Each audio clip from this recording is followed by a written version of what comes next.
AI மூலம் process innovation பகுதி 2. Quality என்பது வெறும் இன்ஸ்பெக்ஷன் மட்டுமல்ல. வணக்கம் நண்பர்களே. கடந்த பகுதியில் நாம் ஒரு முக்கியமான விஷயத்தை பார்த்தோம். 50 ரூபா உதிரி பாகம், 5000 ரூபாய் உதிரி பாகம்னு வெளியே ஒரே மாதிரி தோற்றம் இருந்தது. ஆனால் தரம் அதனோட மதிப்பை தீர்மானிக்கிறது. இன்றைக்கி நான் இன்னொரு அதிர்ச்சியான உண்மையை சொல்ல போகிறேன். அது ஒரு சீக்ரெட். முதல்ல ஒரு கேள்வி கேட்குறேன்.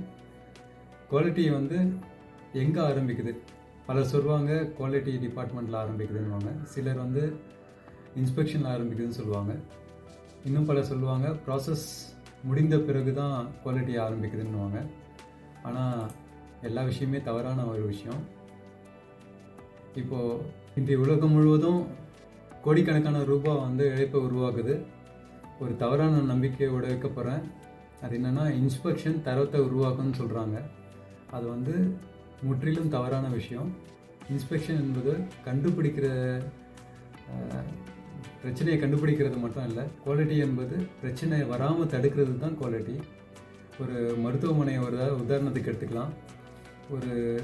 ஒரு மருத்துவர் அறுவை சிகிச்சை பண்ண போகிறாருன்னு வச்சுக்கோங்களேன். அவர் ஒரு 2 தேர்வுகள் பண்ணுறாரு. ஒரு மருத்துவர் என்ன பண்ணுறாருன்னா, அனைத்தும் நடைமுறையாக செஞ்சு பார்த்துட்டு ஸ்டாண்டர்டாக பண்ணி பின்பற்றாரு. இன்னொரு மருத்துவர் என்னன்றனா, ஒரு தவறு செஞ்சுட்டு பிறகு அது பரிசோதனை செஞ்சு பார்த்துட்டு நீங்கள் யாரை தேர்ந்தெடுப்பீங்க? தவறை செஞ்சுட்டு பரிசோதனை செஞ்சு பார்க்குறத பண்ணுவீங்களா, இல்லை சிஸ்டமேட்டிக்காக ஆல்ரெடி பண்ணுறவரை பார்ப்பீங்களா? பதில் கட்டாயம் எளிது. யாரும் தவறு செய்கிறவங்கள செலக்ட் பண்ண மாட்டீங்க. ஸோ அது மாதிரி லைஃப் ரிலேட்டடான ரிஸ்க் இருக்கிற இடத்துல சிஸ்டமேட்டிக்கான ஒரு அணுகுமுறை இருக்க டாக்டரை தான் போய் பார்ப்பாங்க. அதே மாதிரி தான் தொழிற்சாலையிலையும் குவாலிட்டி என்பது தவறை கண்டுபிடிச்சது மட்டும் இல்லை. குவாலிட்டி என்பது தவறை வராமல் தடுக்கிறது தான் குவாலிட்டி. தரம்ன்றது அதுதான். ஸோ இன்ஸ்பெக்ஷன் ஏன் மிகவும் செலவானதுனாக்கா, ஒரு டிஃபெக்டை உருவாக்கத்தை வச்சு பண்ணுறதுனாக்கா, அதாவது நம்ம டிசைன் பண்ணுற டைம்லேயே கண்டுபிடிச்சிடும் அது அந்த டிஃபெக்ட் அப்படின்னாக்கா, அதனோட டிசைன் ஸ்டேஜில் செலவாகிற இது பார்த்திங்கன்னா ₹1 தான் இருக்கும். ஃபார் எக்ஸாம்பிள், அதுவே டிசைன் ஸ்டேஜை விட்டுட்டு ப்ரொடக்ஷன் ஸ்டேஜில் போய் கண்டுபிடிக்கிறாங்க அந்த டிஃபெக்ட்னா, அது ஒரு ₹10 செலவாகும். அதுவே அசம்பிளி ஆனதுக்கப்புறமா, ஒரு பொருள் உருவானதுக்கப்புறமா அசம்பிள் பண்ணதுக்கப்புறம் கண்டுபிடிக்கிறாங்கனாக்கா அதனோட விலை ₹100 இருக்கும். இதுவே கஸ்டமரோட எண்டுக்கு போயிடுச்சு, அங்கே போய் அந்த இது கண்டுபிடிக்கிறாங்கன்னா அது ஒரு ₹1000 அளவுக்கு கூட வரும். அது இல்லாமல் ஒரு சேஃப்டி ஆக்சிடெண்ட்டு அது ஆனதுக்கப்புறமா கண்டுபிடிக்கிறாங்க அப்படின்னா ஈவன் லட்சக்கணக்கில் இல்லை கோடிக்கணக்கில் கூட செலவாகலாம். ஸோ ஒரு உண்மை ஒரு டிஃபெக்டை தாமதமாக கண்டுபிடிக்கிற அளவுக்கு செலவும் அதிகரிக்கும். இன்ஸ்பெக்ஷன் என்பது கடைசியில் நடக்கும். ஆனால் ப்ராசஸ் கண்ட்ரோல் என்பது ஆரம்பத்திலேயே நடக்கும். அது ப்ரீ பிளானிங் பண்ணும்போதே நடக்கணும். அதுதான் ப்ரிவென்ஷன். எப்போவுமே இன்ஸ்பெக்ஷனை விட சக்தி வாய்ந்தது.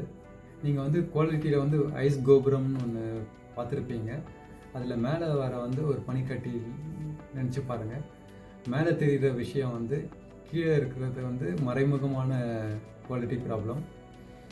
ஸோ தரத்துக்கு வர அதே நிலையிலையும் என்னென்னலாம் வரும்னாக்கா, ஸ்க்ராப் உருவாக்குவாங்க, குவாலிட்டி ப்ராப்ளம், ரீஒர்க் பண்ணுறது, ரிஜெக்ஷன் ஆகிறது, கஸ்டமர் கம்ப்ளைண்ட் வர்றது, இதெல்லாம் கண்ணுக்கு தெரிஞ்சு வர விஷயம். ஆனால் தெரியாத இழப்புகள் நிறைய இருக்குது. அது என்னென்னா, அங்கே வேலை செய்கிற தொழிலாளர்களுக்கு வர மன அழுத்தம், அது இல்லாமல் ப்ரொடக்டிவிட்டியில் வர லாஸு, அதுக்கப்புறம் டெலிவரியில் வர டிலே, அதுக்கப்புறமா கஸ்டமர் ட்ரஸ்ட் நம்ம கிட்டேருந்து இழந்து போகிறது, அதுக்கப்புறம் நம்மளோட கம்பெனியோட பிராண்ட் டேமேஜ் ஆகுறது. ஸோ இதெல்லாம் ஃபியூச்சர் பிஸ்னஸ் லாஸு. இதெல்லாம் மறைமுக இழப்பு நிறுவனத்துக்கு. ஸோ இது நம்ம கம்பெனியை பலவீனப்படுத்தும். ஆகவே தரம்ன்றது ரொம்ப முக்கியமான விஷயம். அதை ப்ராசஸ் ஸ்டேஜ்லேயே கண்டுபிடிச்சி அதை தடுக்கிறதுல தான் நிரந்தர தரம் இருக்குது. நீங்கள் டொயோட்டோ வந்து உலகத்தரமான நிறுவனமாக வரதுக்கான காரணம் வந்து இது ஒன்று தான். ஏன் வந்து இது வந்து ஒரு அடையாளமாக இருக்குனாக்கா, டொயோட்டாவில் தான் முதல்ல அந்த ஒரு ப்ராசஸ் இன்னோவேஷன் கண்டுபிடிச்சாங்க. ஸோ இன்ஸ்பெக்ஷன் செய்கிறது மட்டும் இல்லை, குவாலிட்டியை வந்து ப்ராசஸ்க்குள்ளே கட்டணமிக்கிறது தான் அது வந்து ஒரு குவாலிட்டி டிபார்ட்மெண்ட்லேருந்து வராது. ஆப்ரேட்டர் ஸ்டேஜ்லேயே ஆப்ரேட்டரை வந்து ஒரு பலத்தை உருவாக்குவாங்க, ட்ரைனிங் பண்ணுவாங்க. அது செஞ்சாக்கா அதனோட ஏதாவது ஒரு ப்ராப்ளத்தை கண்டுபிடிக்கிறாங்கன்னா அதனோட மூல காரணத்தை கண்டுபிடிப்பாங்க. அந்த மூல காரணத்தை கண்டுபிடிச்சி அந்த ப்ராப்ளத்தை வந்து திரும்பி வராமல் தடுப்பாங்க. இதுதான் வந்து குவாலிட்டி டிபார்ட்மெண்ட் மட்டும் இல்லை, குவாலிட்டின்றது ஒவ்வொரு ஊழியர்களும் குவாலிட்டியோட ஓனராக இருப்பாங்க. ஸோ அதுதான் வந்து உலகத்தரம் வாய்ந்த குவாலிட்டி உருவாக்குறதுக்கான டொயோட்டோ ரகசியம். ஸோ இதை வந்து நம்ம எல்லா நிறுவனத்துலேயும் உருவாக்கி அதை வந்து இண்டஸ்ட்ரி 7ல் நம்ம எடுத்துகிட்டு போகும்போது இன்று உலகம் முழுவதும் பேசப்படுவது என்னன்னாக்கா, ஏஐ வந்து ஜெயிச்சிடும், ஆட்டோமேஷன் ஜெயிச்சிடும், ரொபோட்டிக் ஜெயிச்சிடும், இல்லை ஸ்மார்ட் ஃபேக்ட்ரி ஜெயிச்சிடும், இல்லை மிஷன் விஷன் ஜெயிச்சிடும் அப்படின்லாம் சொல்கிறாங்க. ஆனால் ஒரு முக்கியமான கேள்வி, ப்ராசஸ்லேயே தவறு இருந்ததுன்னா ஏஐ ஒன்றும் செய்ய முடியாது. கரெக்டுங்களா? ஒரு பேட் ப்ராசஸ் இருக்குதுன்னு வச்சுக்கோங்களேன், அதுலேருந்து வர டேட்டா என்ன வரும்? தவறான கணக்கு தான் போடுவாங்க. தவறான ஒரு ஸ்டாண்டர்ட் வச்சுருந்தாங்கனாக்கா டிசிஷன் எடுக்கிறதும் தவறு தான் இருக்கும், ரிசல்ட்டும் தவறாக தான் இருக்கும். அதனால் ஏஐ கிட்டேருந்து ஒரு முக்கியமான டேட்டா வாங்கிக்கலாம் ஸ்டாண்டர்ட்லேருந்து. அதுக்கு நிறைய குரூப்பில் பார்க்கலாம், இல்லை நிறைய ஒரு உலகத்தரம் வாய்ந்த லெவல் எதுன்றது ஸ்டாண்டர்டை உருவாக்கிக்கலாம். அதை வந்து கண்ட்ரோல் பண்ணிக்கலாம் டேட்டாவில் மூலிமா. ஸோ அந்த தரத்தை வந்து ஸ்டாண்டர்டாக வச்சுக்கிட்டு உலகத்தரம் வாய்ந்ததை வந்து நம்ம மாற்ற முடியும் ப்ராசஸை இம்ப்ரூவ் பண்ணுறது மூலிமா. ப்ராசஸ் இனோவேஷன் வந்து முதல்ல வரும், அப்புறமா ஏஐ இனோவேஷன்றது, ஏஐ இன்டெலிஜென்ஸுன்றது எல்லாமே பின்னால் ஃபாலோ பண்ணிட்டு வந்துடும். சரிங்களா? இப்போ வந்து மிஷின் குவாலிட்டியை உருவாக்குதோ இல்லை சாஃப்ட்வேர் குவாலிட்டியை உருவாக்குதோ இல்லை அது மட்டும் சொல்ல முடியாது. குவாலிட்டியை உருவாக்காது, மனிதர்களின் குவாலிட்டி தான் தரத்தை உருவாக்கும். ஸோ அவங்க சிந்தனை, ஒழுக்கம், பொறுப்புணர்வு, அர்ப்பணிப்பு இவையெல்லாம் சேர்ந்து தான் தரத்தின் அடிப்படை ஃபவுண்டேஷனாக இருக்கும்.